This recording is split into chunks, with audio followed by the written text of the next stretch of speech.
Minsita bersifat lebih ke arah tankiness. Tugas melakukan open war. Satu ataupun lebih boleh saja untuk ditarik. Dengan adanya penggunaan Homeboys, siapakah yang mampu untuk mendapatkan kemenangan? Homeboys akan bermain di bahagian warna biru berhadapan dengan pasukan Todak yang akan bermain di bahagian warna merah. Nampaknya penggunaan Minsita yang digunakan oleh Momo akan memastikan cutting lane terlebih dahulu dilakukan bersama-sama dengan Moon. Warlord keseorangan diri Barbosa berada berdekatan untuk pastikan minion di bahagian tengah clear dengan lebih pantas. Ya, dan seperti mana yang dilakukan oleh pasukan Todak di bahagian EXP, permainan ini mungkin mereka boleh untuk membuat sesuatu, tangkap seseorang ataupun cuba untuk bait segala bentuk skill yang ada bagi mereka bersedia untuk masuk ke dalam pertempuran. Ya, kita dah nampak sekarang ini rival berada berdekatan di bahagian bawah, cuba untuk memberikan bantuan kepada Ciku guys. Dalam masa yang sama, TB juga melakukan perkara tersebut dibantu oleh Sepat. Anip nyawanya hampir separuh menjadi dijatuhkan, tapi Barbosa dia perlu untuk ingat banyak damage dealer daripada pasukan Todak ni. Ada Ciku, ada Yums, ada juga Moon. Kalau dia terlalu ke hadapan, poking damage daripada pasukan Todak saja cukup untuk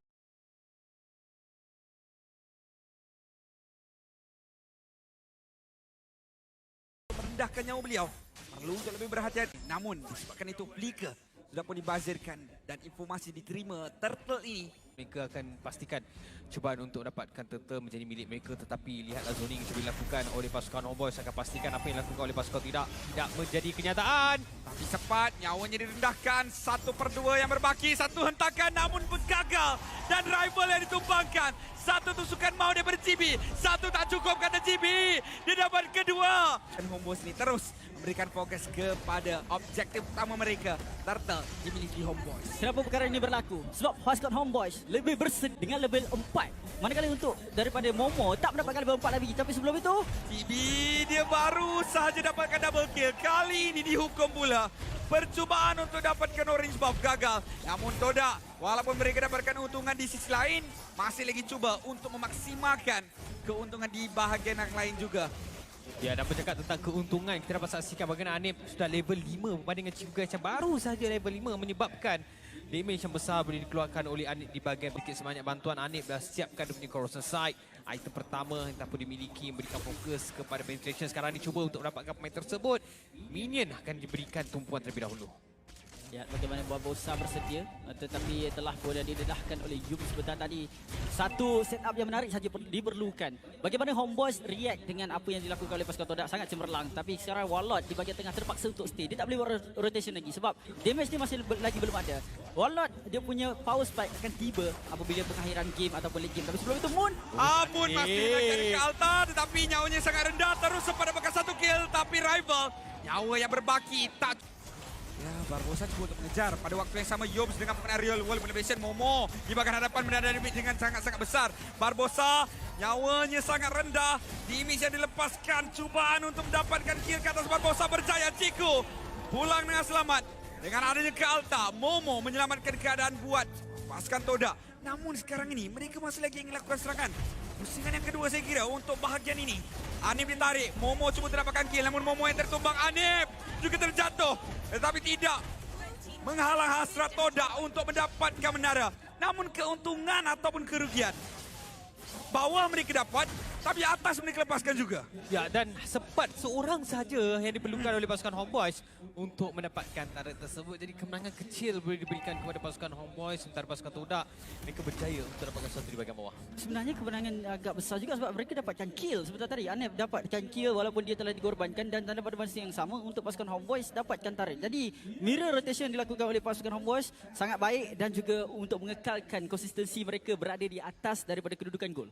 Ya, Dominance Ice, item pertama yang telah pun disiapkan oleh Momo bersama dengan Rifle Update Armor.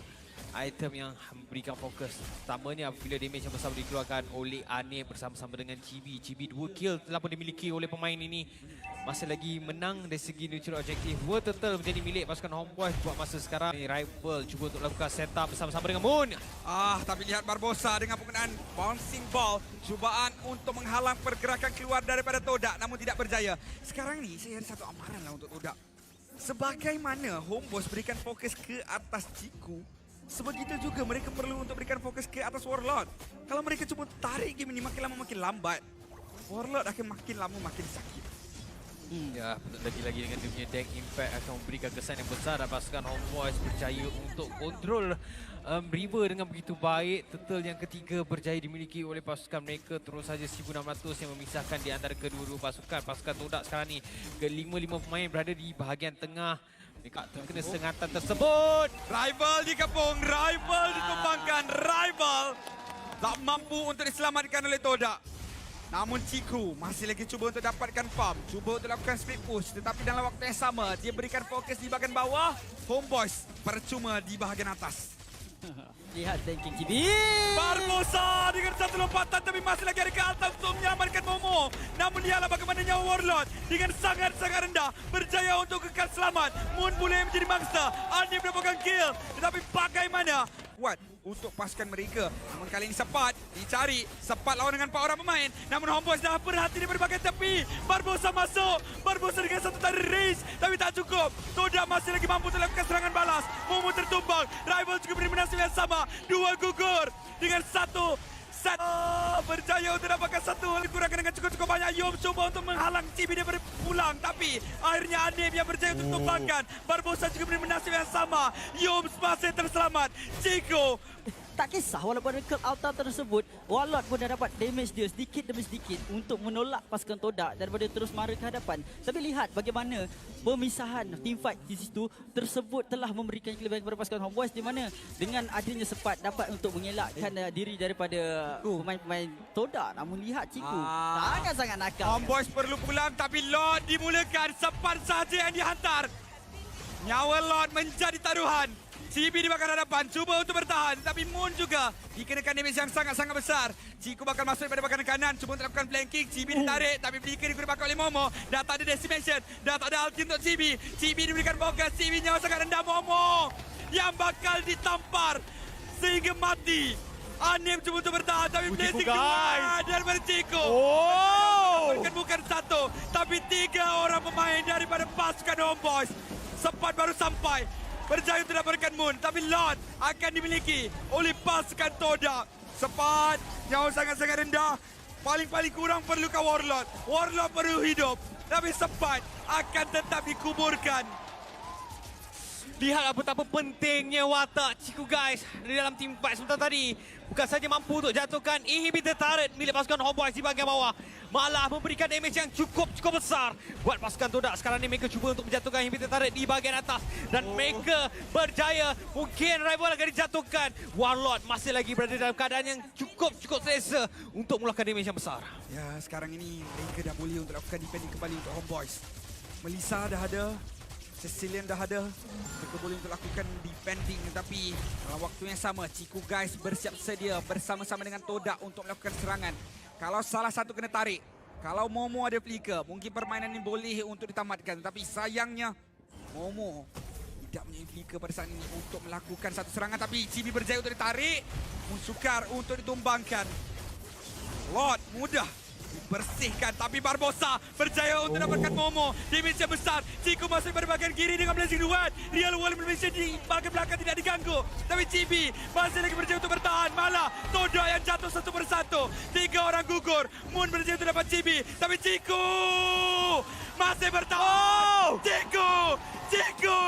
Ciku masih lagi berjaya untuk mendapatkan double kill di saat yang cukup genting. Malah berjaya untuk pulang dengan nyawa yang sangat-sangat rendah. Satu outplay yang cukup baik ditunjukkan oleh pasukan Todak, terutamanya daripada Ciku guys sebentar tadi. Bukan saja berjaya untuk menjatuhkan pemain-pemain daripada pasukan Homeboys, dia menjatuhkan pemain yang cukup penting dan dalam masa yang sama berjaya menyelamatkan diri di kala pasukan Homeboys melakukan pertahanan. Satu pertahanan yang cantik, mampu untuk menjatuhkan Lord, tetapi Todak damage yang cukup lazat dikeluarkan. Kalau ketinggalan 2 orang pemain sekalipun, pasukan Homeboys tak boleh rasa selesa kalau Ciku guys ada. Lihat bagaimana Igres tahu apa yang boleh dilakukan. Inilah apa yang boleh dikatakan boleh dilakukan oleh pasukan ataupun pemain yang punya high mekanik. Jadi Ciku guys ada sesuatu boleh ketengahkan walaupun tiada bantuan yang cukup. Cukup sekarang Yums ada dekat belakang untuk slowkan keadaan tersebut. Dan dia boleh untuk keluarkan damage. Jadi kombinasi antara Ciku guys dan Yums di bahagian belakang sangat-sangat kuat untuk jatuhkan oleh pasukan Homeboys. Sekarang ini saya boleh kata Warlord kalau ditumbangkan, Homeboys akan ada masalah yang besar. Betul. Ya. Tapi Lord akan muncul. Mereka dah tak ada inhibitor turret langsung.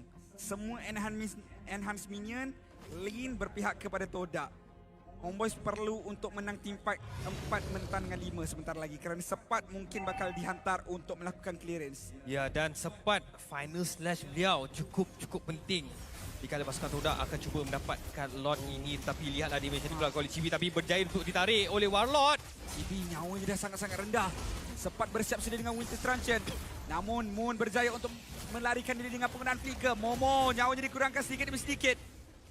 Ada percubaan tadi daripada Anip dan juga Barbosa untuk membalas split push dengan memaksa team fight. Tetapi bila Homeboys kembali berkumpul, mereka disengage daripada team fight tersebut. Ya, tapi dalam masa yang sama sebentar tadi, Warlord berjaya memaksa Momo untuk menggunakan flicker dengan lebih awal. Jadi ada beberapa saat yang cukup penting membuat pasukan Homeboys untuk gunakan kelebihan tersebut. Tapi lihatlah di manakah kedudukan Yums. Dia cuba untuk cari posisi pemain-pemain Homeboys. Siapa yang pulang? Siapa yang tak ada dalam kawasan Lord? Supaya Todak boleh untuk menggunakan Lord ini dengan lebih mudah. Tapi Momo dicari terlebih dahulu. Ciku cuba untuk berikan bantuan dengan penggunaan Blazing Duet. Namun lihatlah dengan penggunaan ke Alta, Todak masih berjaya untuk bertahan. Nyawa Barbosa sangat rendah. Momo ditumbangkan terlebih dahulu. Malah lihatlah bagaimana Todak kehilangan satu persatu pemain mereka. Moon sudah pun tiada. Ciku masih bertahan. Tapi Anip akan diberikan fokus.